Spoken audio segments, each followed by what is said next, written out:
দেখেন, আমাদের ভারতীয় জনতা পার্টির সিতাই বিধানসভা এবং দিনহাটা বিধানসভার যারা যারা মেন দায়িত্বে আছে, সভাপতি থেকে শুরু করে বুথ কর্মী, সবাইকে এই মিথ্যে মামলায় পুলিশ প্রশাসন ফাঁসাচ্ছে। কিচ্ছু করছে না, সিভিল ড্রেসে তাদের বাড়ির আশেপাশে ঘুরছে এবং বাড়ির উপরে নজরদারি করছে। যখনই আমাদের ভারতীয় জনতা পার্টির কার্যকর্তারা, সভাপতিরা, বুথ সভাপতিরা বাইরে বেরোচ্ছে, সিভিল ড্রেসে গিয়ে তাদেরকে তুলে সোজা সিতাই থানায় নিয়ে যায়। সিতাই থানা দুদিন রাখার পর গাঁজা সহকারে, ট্যাবলেট সহকারে, ফেন্সিডিল সহকারে তাদের হাতে তুলে দিয়ে কোন জায়গায় মিডিয়া বা কোন পার্সোনাল কোন ক্যামেরা ইউজ করে, সেই ক্যামেরায় ভিডিও করে তারপর মিডিয়াতে দেওয়া হয়। আজকে আমাদের যে আন্দোলন সিতাই এবং দিনহাটায় লাগাতার আমাদের যারা বিজেপি কর্মী আছে, সভাপতি থেকে শুরু করে যারা বুথ কর্মী, সবাইকে একের পর এক আপনারা দেখেছেন।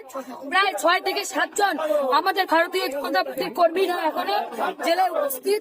আপনারা খোঁজ নিয়ে জানতে পারবেন। এই আজকে আমাদের যে ডেপুটেশন আছে পুলিশ প্রশাসনকে এবং দিনহাটা থানার যিনি আইসি আছে তাকে আমাদের ভারতীয় জনতা পার্টির পক্ষ থেকে ডেপুটেশন দেব।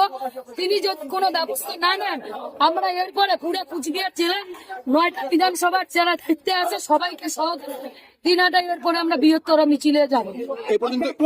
এই পর্যন্ত কাকে কাকে আটক করা হয়েছে? এই পর্যন্ত আমাদের দিনহাটা বিধানসভার বাপিদাকে অ্যারেস্ট করেছে, পরিমলদাকে অ্যারেস্ট করেছে, তারপর সুশান্তকে অ্যারেস্ট করা আছে। অনেক প্রায় আমাদের যারা যারা ভালো ভালো কর্মী, আসলে এখানে পুলিশের দোষ দেওয়াটা ভুল হবে। এখানে যিনি আছে উদয়ন বাবু, উনি ভালো করে জানেন এইবার বিধানসভা ভোটে জেতা খুব কঠিন।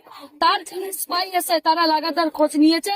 আমাদের ভারতীয় জনতা পার্টির যারা কার্যকর্তা তারা লাগাতার কাজ করছে, যার ভয়ে তিনি বাধ্য হয়ে পুলিশ প্রশাসনের উপর চাপ সৃষ্টি করছে এবং পুলিশকে দিয়ে আমাদের যারা ভালো ভালো কার্যকর্তা আছেন তাদেরকে তুলে এনে মিথ্যে মামলায় 3 মাস 4 মাসের জন্য ছেড়ে রেখেছে। আপনার পরিচয়? আমার নাম শাবানা খাতুন, কোচবিহার জেলা যুব মোর্চা কমিটি মেম্বার।